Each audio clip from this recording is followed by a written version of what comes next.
Selamat malam, Bu Indres. Perkenalkan, nama saya Idiwu Gede Darmawan. Izinkan saya untuk menjelaskan tugas desain proyek yang berjudul Rancangan Sistem Pemanas untuk Proses Pengerasan Komposit dengan Metode Wet Let Up. Berikut adalah latar belakang permasalahan yang saya angkat.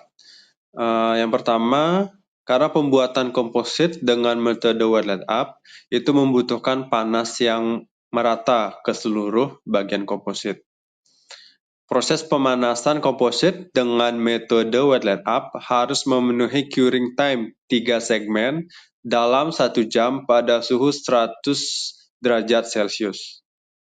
Dalam proses curing time, panas yang dihasilkan harus stabil. Selanjutnya adalah tujuan proyek. Yang pertama, perancangan elemen pemanas untuk menentukan nilai temperatur sesuai dengan jenis resin yang digunakan dan lama waktu proses pengerasan. Yang kedua, perancangan sistem pemanas yang dapat digunakan lebih dari satu jenis resin. Yang ketiga, perancangan sistem pemanas yang stabil pada proses curing time. Slide selanjutnya saya akan menjelaskan landasan teori ya. Dari tadi kita mendengar kata wet let up dan curing gitu ya. Nah, di sini saya sedikit menjelaskan terdapat dua metode dalam pembuatan komposit, yaitu wet let up dan prepreg. Dalam pembahasan ini akan dijelaskan metode pembuatan komposit dengan wet let up saja. Wet let up adalah proses pemberian resin pada fiber dilakukan dengan menggunakan tangan. Penggunaan temperatur ruangan dalam proses pengerjaan dan perbaikannya.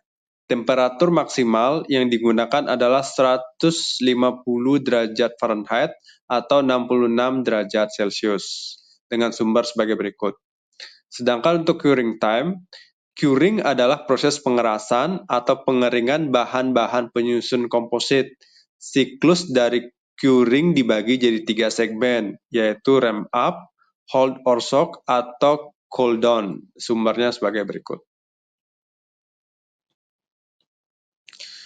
Nah, pada slide ini menunjukkan, saya menampilkan gambar dari proses wet let up, pembuatan komposit dengan metode wet let up tadi dikatakan bahwa pembuatannya menggunakan tangan untuk mengoleskan resin. Nah, berikut adalah gambarnya dan sumbernya saya ambil dari yang tertera.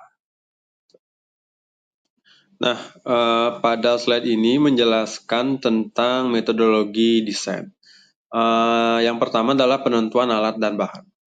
Untuk melakukan perencanaan diperlukan alat dan bahan yang spesifik, sehingga tiap alat maupun bahan yang digunakan dapat mendukung proses perencanaan sistem pemanas. Alatnya adalah sebagai berikut: multimeter, obeng, pengupas kabel, crimping plier, dan test pen.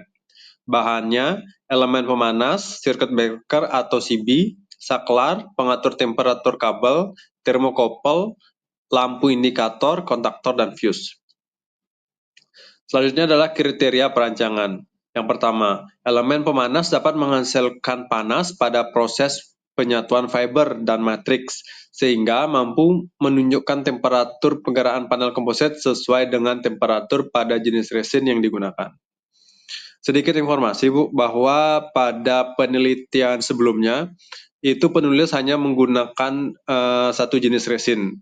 Jadi setiap resin itu memiliki temperatur untuk pengerasannya itu berbeda-beda, tergantung sama jenis resinnya. Nah, karena pada penelitian sebelumnya itu hanya menggunakan satu jenis resin, jadi pada penelitian ini saya coba untuk sistem pemanas ini bisa digunakan untuk lebih dari satu jenis resin sesuai dengan temperatur resin itu sendiri. Terus saya lanjut, yang kedua, sistem pengatur panas dapat bekerja sesuai dengan fungsinya. Metodologi penelitian yang ketiga adalah penggunaan rancangan. Rancangan sistem pemanas untuk proses pengarahan komposit dengan metode well and up bertujuan untuk memperbaiki cara kerja alat pemanas yang sudah ada. Dengan adanya sistem pemanas ini dapat memberikan panas secara merata dalam waktu yang telah ditentukan pada panel komposit. Nah, pada slide ini menunjukkan keadaan sistem pemanas yang sekarang. Dapat dilihat pada gambar satu, yaitu gambar ruang pemanas. Ini adalah keadaan sistem pemanas yang sekarang. Jadi terdapat di situ termokopel sebagai pendeteksi panas, terus peletakan dari elemen pemanas sebelah kiri dan sebelah kanan. Nah, gambar 2 itu adalah menunjukkan komposit dengan panas yang tidak merata. Jadi pada gambar 2 ini adalah komposit yang sudah jadi, tapi dalam proses pembuatannya panas yang diberikan ke komposit ini tidak merata sehingga terdapat seperti celah pada permukaan komposit yang ditunjukkan oleh tanda panah merah. Slide ini masih lanjutan daripada slide sebelumnya, yaitu menunjukkan dari pengujian sebelumnya atau keadaan saat ini. Jadi keadaan saat ini pada gambar 3, resin yang digunakan seperti saya katakan tadi bahwa setiap resin memiliki temperatur yang berbeda-beda untuk pengerasan. Pada penelitian ini, penulis hanya menggunakan satu jenis resin, yaitu resin Epon resin 828 dengan campurannya curing agent-nya itu adalah Epox 3140 curing agent. Jadi setiap resin seperti yang saya katakan tadi memiliki temperatur pengerasa yang berbeda-beda.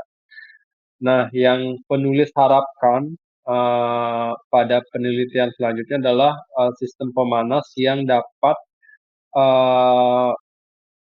membuat atau memproses komposit lebih dari satu jenis resin. Jadi sistem pemanas itu fleksibel, dapat diatur mungkin 2 atau 3 jenis resin dengan temperatur yang berbeda-beda. Setelah itu pada tabel sebelah kanan ini menunjukkan pengujian pada penelitian sebelumnya. Jadi peneliti sebelumnya itu menguji 3 kali pengujian. Seperti saya jelaskan di landasan teori bahwa curing itu adalah proses kenaikan temperatur atau ramp up, setelah itu hold temperatur, setelah itu cool down temperatur atau penurunan temperatur. Nah, penguji di sini penguji sebelumnya melakukan 3 kali pengujian dengan temperatur awal yang berbeda-beda, tidak konstan. Setelah itu penurunan temperaturnya pun tidak konstan, berbeda-beda. Setelah itu hold temperaturnya pun tidak konstan, ada yang 104, 100, dan 101. Nah, ini adalah hasil dari pengujian pada penguji sebelumnya. Sumbernya dari gambar 1, 2, 3, dan tabel 1 ini adalah dari hasil uji. Kebetulan ini adalah hasil tugas akhir saya pada prodi D3 sebelumnya. Jadi pada kuliah yang sekarang saya ingin menyempurnakan. Sumbernya dapat seperti yang tertera. Nah, pada slide ini adalah slide yang diinginkan penulis saat ini. Jadi pada gambar 1 ini adalah komposit dengan panas merata. Jadi dengan panas yang merata akan menghasilkan komposit seperti gambar 1. Jadi tidak ada celah atau lipatan seperti pada gambar sebelumnya yang memperlihatkan bahwa panas yang diberikan saat pembuatan komposit tidak merata sehingga terdapat lipatan atau celah pada permukaan komposit. Gambar ini menunjukkan adalah komposit yang pemberian panas yang merata. Setelah itu gambar yang kedua, itulah curing time dengan 3 segmen seperti yang saya katakan tadi. Dalam proses kenaikan suhu, setelah itu maintain suhu dan penurunan suhu adalah nilainya sebagai berikut. Sumbernya masih tetap sama dari penelitian sebelumnya adalah sebagai. Nah, pada slide ini menunjukkan gambar satu adalah keadaan ruang pemanas yang diinginkan. Jadi mengadopsi dari pergerakan udara konveksi berputar adalah sebagai berikut. Jadi penulis mengharapkan keadaan udara di ruang pemanas saat ini adalah seperti perpindahan panas pada sistem konveksi dengan sumbernya adalah sebagai berikut. Tabel 1 menunjukkan berbagai jenis resin dengan curing time agentnya ya, seperti yang saya katakan tadi, setiap resin memiliki time yang berbeda. Ini adalah tabel dari berbagai jenis resin dan temperaturnya. Sumbernya adalah sebagai baik. Untuk novelty-nya Bu, ada 3 yang saya sampaikan. Yang pertama adalah ruang pemanas yang dapat memberikan panas merata. Yang kedua, sistem pemanas yang dapat memproses pembuatan komposit dengan metode wet let up lebih dari satu jenis resin. Yang ketiga adalah sistem pemanas yang dapat memenuhi 3 segmen curing time dengan